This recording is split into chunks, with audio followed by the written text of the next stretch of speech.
Good morning, everyone. Can you hear? Yeah. I think we can hear without this, I believe. I'm Bob Mann, and I'm honored to be here today with these three fine scholars and authors to talk about their two books, Beyond Control, The Mississippi River's New Channel in the Gulf of Mexico by James Barnett, and Ain't There No More, Louisiana's Disappearing Coastal Plain by Carl Brasseaux and Don Davis, with a foreword by Robert Twilley. Let me introduce both of them, all three authors, both books, and then we'll get down to a discussion of their work. Jim Barnett is retired as Director of the Historic Properties Division with the Mississippi Department of Archives and History. He's the author of three books: The Natchez Indians, A History to 1735, Mississippi's American Indians, and his new book, Beyond Control, The Mississippi River's New Channel to the Gulf of Mexico. All three books are published by University Press of Mississippi. He lives in Natchez with his wife, landscape artist Sharon Richardson. And then this wonderful book here is by these two gentlemen on my far left. South Louisiana native Carl Brasseaux is the former director of the Center for Louisiana Studies. He spent a lifetime studying the peoples and cultures of the Louisiana coastal plain. He's the author of more than 36 books and more than 100 scholarly articles, including Acadian to Cajun, Transformation of a People, 1803 to 1877, and Creoles of Color in the Bayou Country, both published by University Press of Mississippi. And he, most significant for us this morning, or today, Carl in 2003 was awarded here at the Book Festival the 2003 Louisiana Writers Award. And his co-author Don Davis has been involved in Louisiana coastal research for more than 40 years as a professor, first at Nicholls State University and more recently at Louisiana State University. His research has resulted in over 100 publications in books, journals, and monographs, proceedings, and contract surveys. In all of his work, he has emphasized the importance of humankind and landscape evolution and change. Dr. Davis is currently administering a Louisiana Sea Grant project to develop an extensive oral history of the Louisiana wetland. So I'd like to ask each of you to give just a brief 5-minute synopsis of your book, and then I'll have a few questions about the common ground, some of the common ground that I see between them, and then we'll open it up for questions from our audience. So, Jim, why don't you start and tell us about your book, Beyond Control? My book, I got the chair for the tall person, and I'm not quite. My book is about the Mississippi River. It's about a place about 40 miles north of Baton Rouge called Old River. And when I first met this place, when I first saw it, I was completely dumbfounded, because if you go there to Old River on Highway 15 on the west side of the Mississippi River, they're going along the levee. You come to this spot where there are these gigantic government flood control structures out in the middle of nowhere. I was enthralled by this, and I've driven through there a couple of times. I'm from Natchez, which is not far away from these structures, so I finally got my nerve up to call the U.S. Army Corps of Engineers History Office in Alexandria, Virginia, and they referred me to books and articles that I could get started, and that was probably close to 20 years ago. And I had written a couple of other books in the meantime, but I was always thinking about the idea that the Mississippi River during my lifetime could change its course, and the map of the lower Mississippi Valley could change. This map we're all so familiar with. That idea really made me want to work on this, and I'm not an engineer, I'm a historian, so there was a steep learning curve for me for this project, but the U.S. Army Corps of Engineers could not have been more helpful and encouraging in the work on my book. So the book was published in March of this year. The Mississippi River hasn't changed its course yet. My hope while I was writing the book was that it would not happen before the book came out. But It's a situation that is ongoing, although it's a history. It's also a situation that we live with day to day, the U.S. Army Corps of Engineers lives with. The fact that this river may change its course. And I guess in the course of our discussion, I'll talk a little bit more about the specifics about how that might occur. Gentlemen, whoever wants to go first. Well, having grown up in what was essentially a rural ghetto in St. Landry Parish, I thought I knew a little bit about marginalization until I started going to meetings attended by my friend and colleague, Don Davis, about the coastal population. It became very clear, first of all, that Don and I were the only people at the meetings who were really concerned about the human dimension of the problems there. And I think it has very slowly begun to dawn on politicians, both local, state, and federal, that nutria don't vote. People do. And so they are the human dimension of the problem is slowly beginning to gain access to the center stage. What we have tried to do in the book was to show how we've gotten into the mess that we're in. It's not a result of recent decisions. It's not a result of entirely natural phenomena. It's largely a man-made crisis. And it's a result of a series of miscalculations and also a series of decisions based on a willingness to accept short-term gains at the expense of long-term, sometimes intractable problems. And basically, that's it in a nutshell. We never learn from our experiences. We just continue to repeat the same bad decisions over and over again. And not surprisingly, the results haven't changed. Yeah, I think Carl has hit on a couple of critical points.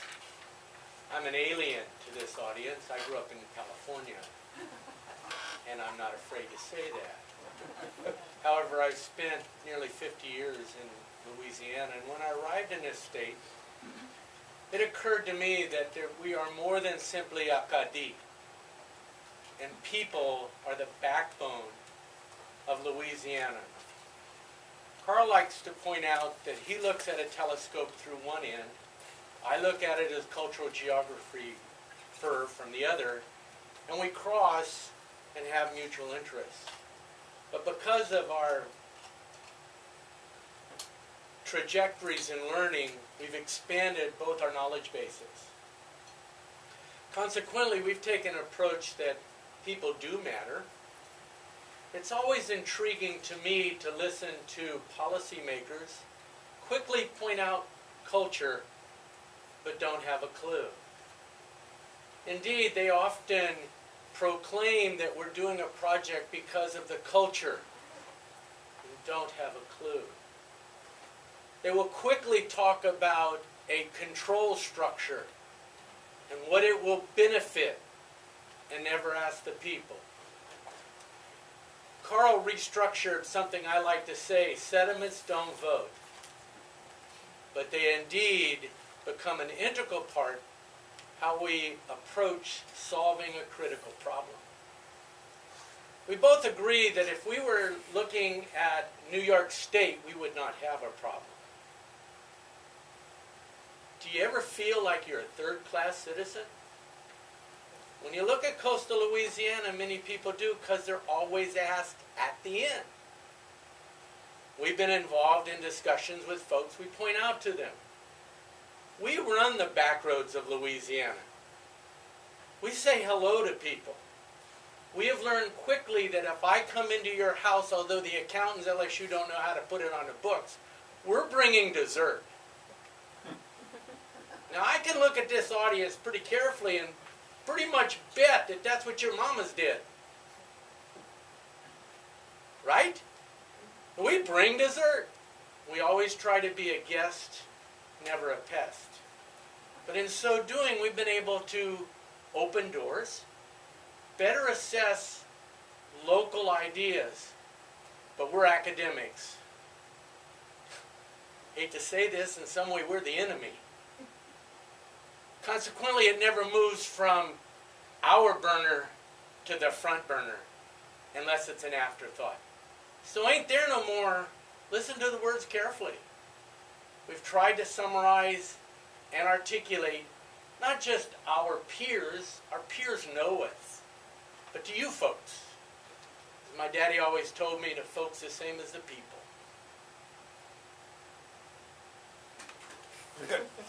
Okay, so maybe building on that, some of what you've just said so eloquently, I'd like to start by asking each of you to talk about this from your own perspective, about what has been the impact on the coastal plain, but also in the lower Mississippi River, the communities along the lower Mississippi River, of these river levees and the control structure in the water that's being diverted here and there, coming down the Mississippi and also going into the Atchafalaya. How's our world different in Louisiana today because of these decisions that were made so long ago?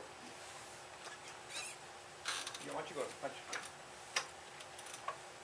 One thing that has happened because of the decisions to control a river like the Mississippi River is that we have built up this illusion that the Mississippi River is this wonderful flowing lake that never changes.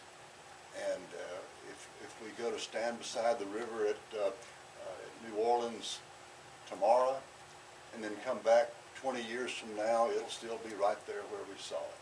And that, unfortunately, is an illusion, because if you strip back the surface geology of the lower Mississippi Valley, you see that the Mississippi River in its natural state has meandered all over the place, all over the lower end of its valley there, like a loose garden hose. And now we've for the last 250, 300 years have contained it between levees and prevented its changing with control structures. We've entered this arms race with nature. The Mississippi River, the riverbed is rising, it's changing. At Natchez, for example, the Mississippi River in 1997 was about 25, the bed of the river was about 25 feet higher than it was in 1973. So the river bed is rising due to the deposition of sediment. At Old River, where the control structures are, the surface of the Mississippi River is about 16 feet on average above the surface of the Atchafalaya River, just 6 miles to the west. Gravity wants the Mississippi River to go into the Atchafalaya Basin. The Corps of Engineers, they pulled off an amazing feat. They have prevented that from happening. But we have to ask ourselves, how high will the levees be 100 years from now? Well, picking up where you left off, we talked about the sedimentation in the river channel itself. All of that sediment, which once made its way to the coastal marshes, is now being trapped either in the channel or it's being deposited on the edge of the continental shelf. Largely as a result of channelization following the 1927 flood, when the Corps of Engineers began to build the massive levees that we're all familiar with. If you want empirical data regarding the end result of all of that, you only need to compare a map of Louisiana from 1930 with one of 2016 or 2017. During that interval, we have lost a landmass the size of Delaware, twice the size of Connecticut. It's just that simple.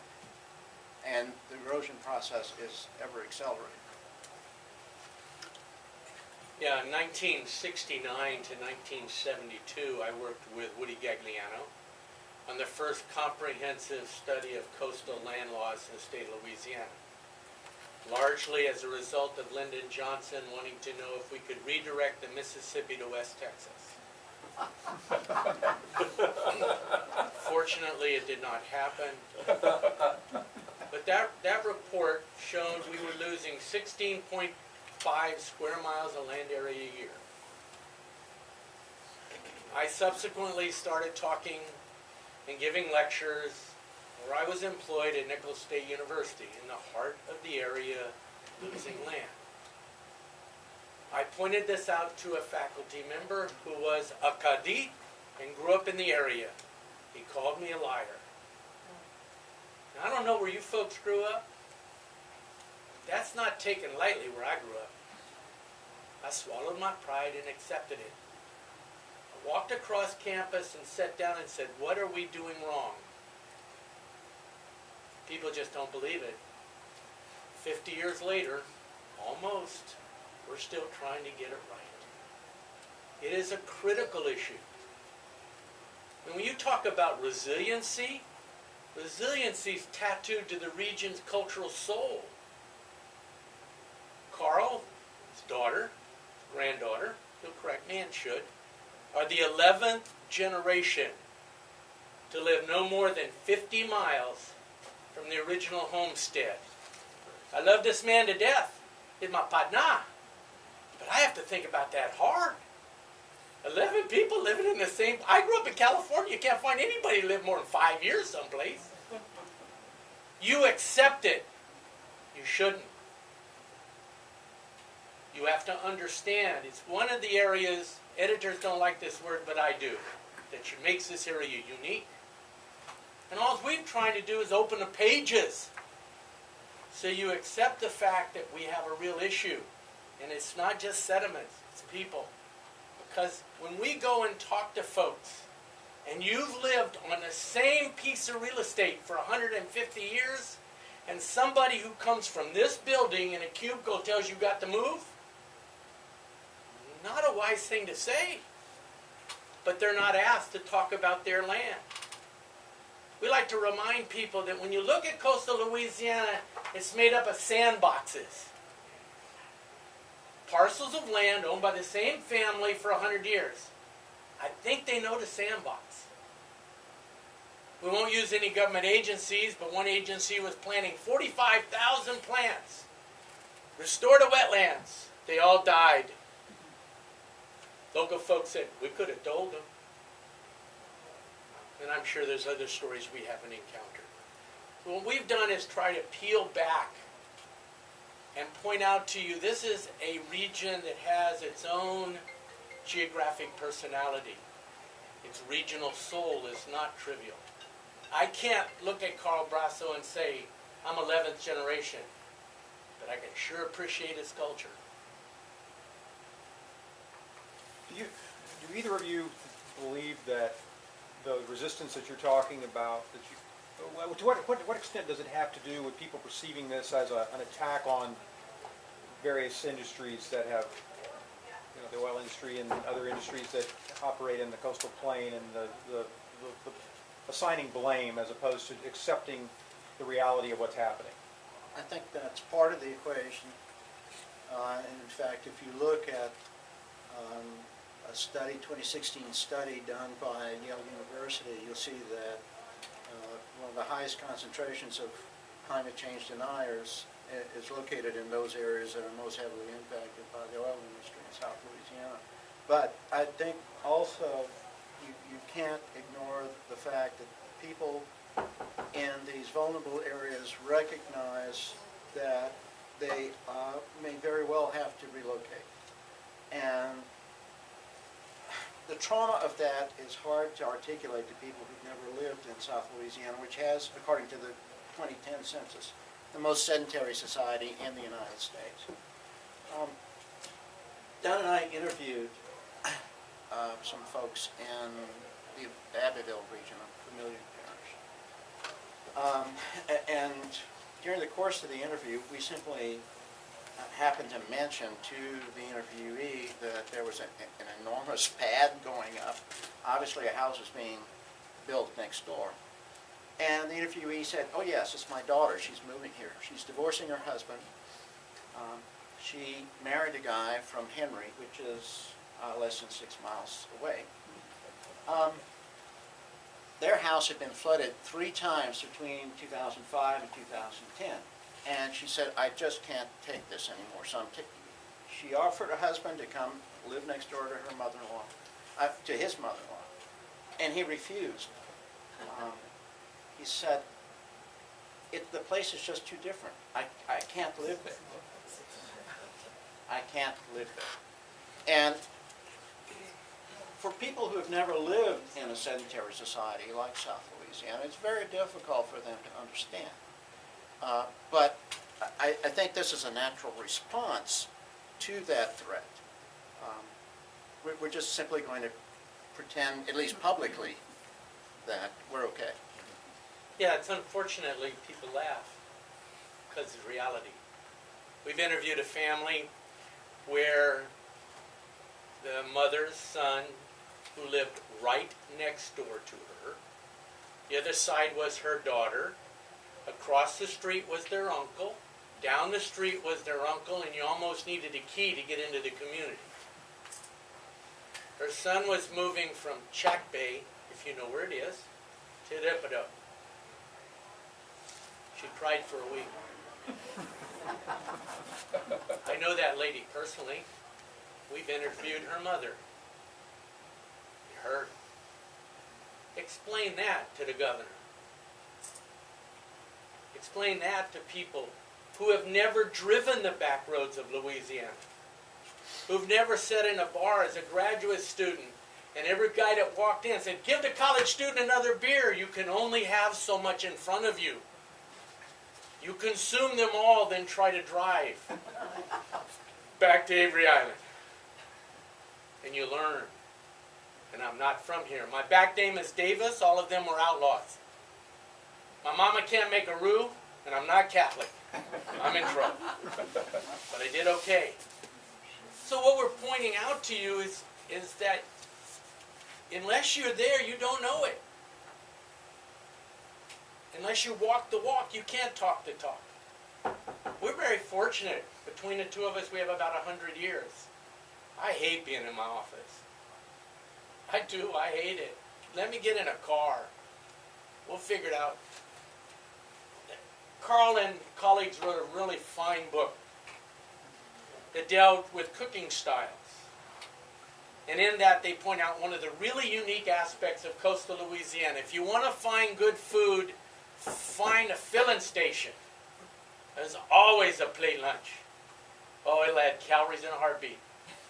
But if you're not from it, you just go buy it. So it's part of who we are. I can say that only because I'm an outsider looking in. But there's a lot that ain't there no more, and there's a lot that people don't understand, and they don't even ask. And that boudays me. It's easy. All you gotta do is ask. And bring dessert. On the subject of relocation that you both alluded to, the potential largest mass relocation in the state almost happened in 1972, and Jim writes about it. I was telling him earlier his description of the near failure of the Old River control structure in 1972 is a gripping account. This is an amazing book. Reads like a novel, and I'd like for you to just talk about how close the state came to that cataclysmic event. Well, thank you for the comments on the book, Lyle. I appreciate that. In April 14, 1973, 73, I'm sorry. April 14, 1973 was the day that the Mississippi River almost changed its course there. It nearly overwhelmed the early control structures that had been built at Old River. And the story of what happened that night, I owe what I have in the book here to a man named Perry Guston, who was one of the few people still alive from that night with the Corps of Engineers who was there to witness this. And his story is very gripping. I've quoted him in the book there. And but beyond that, beyond what happened on that particular night, I don't think many people at the time, and probably now, unless you read the book or unless you're an engineer with the Corps of Engineers, understand what was at stake. The Mississippi River, it's the force of the Mississippi River that keeps the salt water of the Gulf of Mexico out of New Orleans. New Orleans only has one water source, one source of fresh water, and that's the Mississippi River. They've never developed an alternate source of drinking water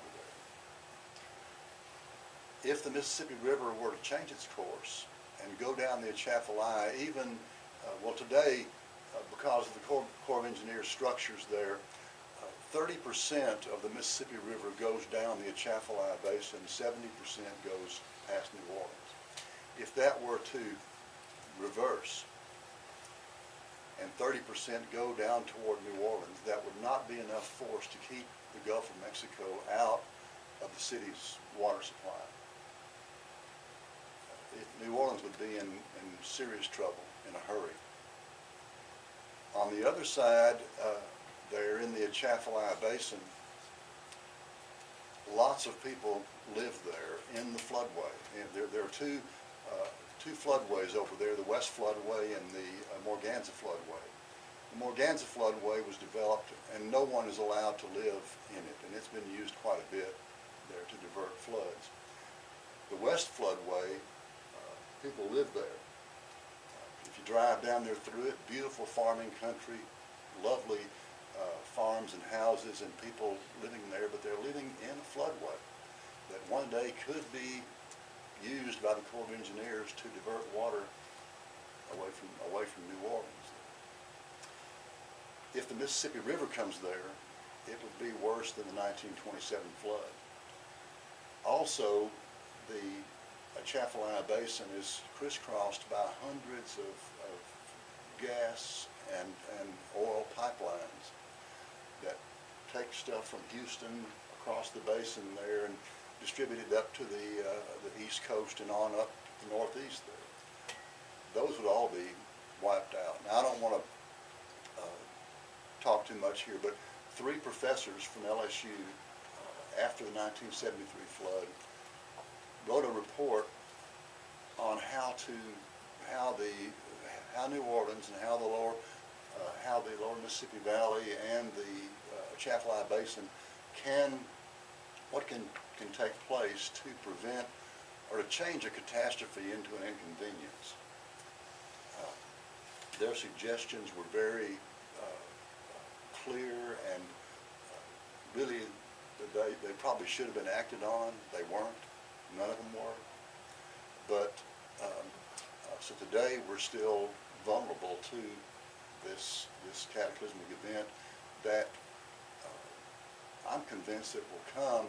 The key word is in time. And the Mississippi River has lots of time. Yeah, it's just one question. When you were doing your research, that's the same time we were finishing the study that dealt with coastal land loss. Did you ever run across any literature that suggested the Corps of Engineers had dynamited part of the levee before the control structure, just in case? In 1973? No, probably a little bit before that. We were always told, and it was anecdotal, we couldn't find published, that the Corps had pre-positioned dynamite in the levee in case New Orleans was threatened. And I'm not ready to believe it, but you've done more research than I have. Well, there's a term that the Corps of Engineers uses that's kind of an incendiary term called a fuse plug levee. And that is a levee that's designed to fail. And if it doesn't fail, it'll get blown. It can be blown up there. And there are still fuse plug levees in the Corps of Engineers flood control system along the Mississippi River. And one that gets used from time to time is across the river from Cairo, Illinois. The Birds Point levee up there. During the 2011 flood, they dynamited that levee up there to divert water away from Cairo, Illinois into this area where people live again, and there are farms and settlements there. Down in the Atchafalaya Basin, at the head of the West Floodway, is a fuse plug levee. You can go to Go down there to Simsport, and there's a place you can stop and get gas at Simsport, and right across the highway within easy view is this fuse plug levee that one day may have to be used by the Corps. But I'm not, to your question, I'm not aware that the Corps of Engineers ever did come to the point of threatening to dynamite something or placing dynamite. The fuse plug levee, it's designed to fail once the water gets so high. But if it doesn't fail, then the Corps, they have procedures to go in and place explosives and make that happen. You've just gone from anecdotal to fact. I'll take fuse plug as dynamite. So we have 15 minutes left before we have to end this great discussion. So I'd like to open it up to questions. Yes, sir. Being an engineer and being in a conference at the Palma Research Station in Antarctica, coming out of that conference was what happens to the oceans when West Antarctica melts, East Antarctica melts, and Greenland melts. Greenland and West Antarctica, the figures used, was 17 feet rise. West Antarctica, East Antarctica, 187 feet. And all that adds up to about 225 feet somewhere. The thought that came to mind, if this begins to happen, and you talked about 100 years forward looking, it's going to plug up the Mississippi River. And it's going to have to go sideways because it can't flow through the pathway. I didn't hear any of you talk about that feature. Although New Orleans would be under more than 200 feet of water at that point. Well, the rising sea level on the Louisiana coast is a definite thing that's happening. Also, the land is going down, sinking, so the water's subsiding, so the water's rising, the land is subsiding. It's a scary situation, and we won't, none of us be around for 100 years from now to see how high the levees are or to see what's going on down there. But you do have rising sea level meeting this river coming out of the central part of our continent here. New Orleans, at the end of my book, I explore a couple of ideas that people have that I think are very fascinating, and that is, let's not fight nature because we can't win. Let's go along with nature.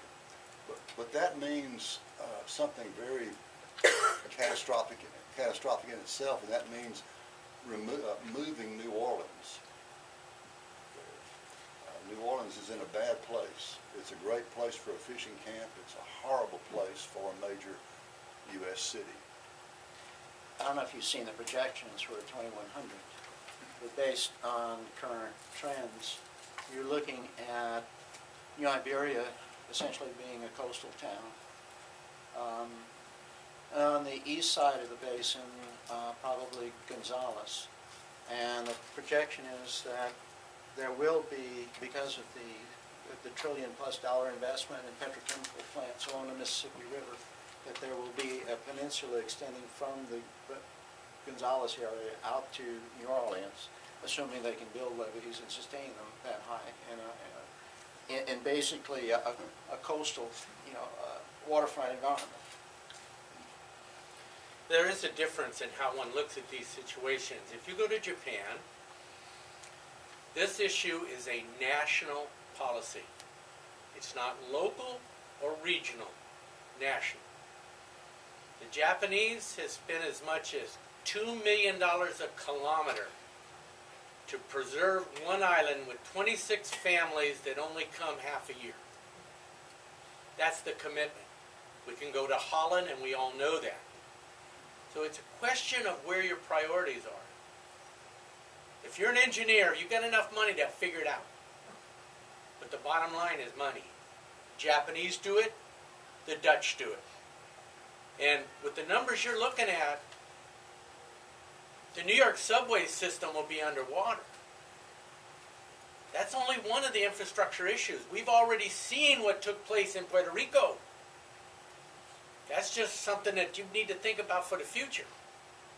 These are real issues, and so if we're around when we write the next edition of Ain't There No More, it could be really interesting. I think some of our resistance comes from being ridiculed about our resistance to these grand projects. I was a young reporter in Homa covering the core hearings on the Homa Terrible Navigation Channel back in the late 60s. And Trapper and Lamont and Papa from Dewlap all came up and put their stripper boots on the podium and said, if you build that thing, you're going to drown us. And they were laughed out of the room by the Corps and by the... And now industry is moving out of the area It was impacted by the It canal. was a saltwater dagger into the heart of one Exactly. of the great freshwater systems on Earth. And they were ridiculed for their resistance. And the same thing they did with our language, where they were laughing about our French, 50 years ago. They were laughing about our sort of environmental politics. And I think there was just a feeling that they were outnumbered and they retreated. Well, one of the things Carl and I have tried to point out to the experts are the people that live there. Again, just have to ask. They're not quite as bad as Missouri, but they're close. Can you talk a little bit about the recent news that one of the native tribes is moving from the coast? Well, this, John talked about the next edition being very interesting, more interesting perhaps than the current one. I think this is precisely why, because to what extent, Don talked about government subsidies for different things, to what extent will government subsidize this retreat from the coast, assuming current trends continue? We interviewed a person at the Lumcon Research Facility, and we interviewed him in the library next to a big plate glass window, and he pointed out areas where he grew up. Those areas are now open water. They had formerly been pastures, they'd been sugarcane fields, it had even been the site of a sugarcane mill. There were 400 permanent residents in Cocodrie next door when he grew up. When we interviewed him, there were 4. So that should give you some idea what's going on. Most residents retreated behind the levee that's being built near Boudreaux Canal. To what extent this continues and to what extent it will be subsidized will be a very interesting political debate. You've also got the issue of to what extent will the insurance industry dictate what the future settlement patterns will be. As well as home loans. After Audrey on the Chenier plain, people just built their homes. They didn't have to deal with government. They had enough money, they went back and built their homes. Think of it like an Amish barn raising. Same general principle. Everybody gets together and you build a house and you're done. Serve some food, have some beer, we're done. Now they can't because they can't get electricity. They can't get this, they can't get that. In one case that Carl and I are aware of, a couple in our age group lost their house. They were told to build it up 12 feet, 14 feet. I know it's 15 feet. 15 feet. They did that. Exactly what they were told. Then the insurance company came in and said it's too high. It's too vulnerable to wind damage now, so we won't insure you. And we understand their son's a very prominent attorney, and this could be very interesting. But going back to tribal issues, there's a young lady that's been embedded in the tribe, accepted by the tribe, and is working on a manuscript right now. Even the tribe, and if you've ever been to that part of Terrebonne Parish, Ile-Jean-Charles is isolated. They got their first road in 1962. The priest came down because everybody jumped the bridge, the broom, and so they were wedded by Randolph Bazet, who was the clerk of court. And a very funny story he shared with me. He said, Don, I went down and I had to marry 12 people and 11 of them were pregnant. Good Catholics. So that is a mindset. Well, one of the things the tribe is very concerned about is their plants that they use to heal, they get from the marsh. How do they bring that plant community to where they're going to live? And in rural societies, that's important. So there are cultural, it's one thing to have the money. It's another thing to understand the intricacies. And I think that's what we're saying. Yes, ma'am. Well, how will the water campus that we're developing now here, how will that impact this? Do y'all have insights into that? Don't know. If we had a crystal ball, we could answer that, and I would win every lottery in the world and be happy to share it with all of you.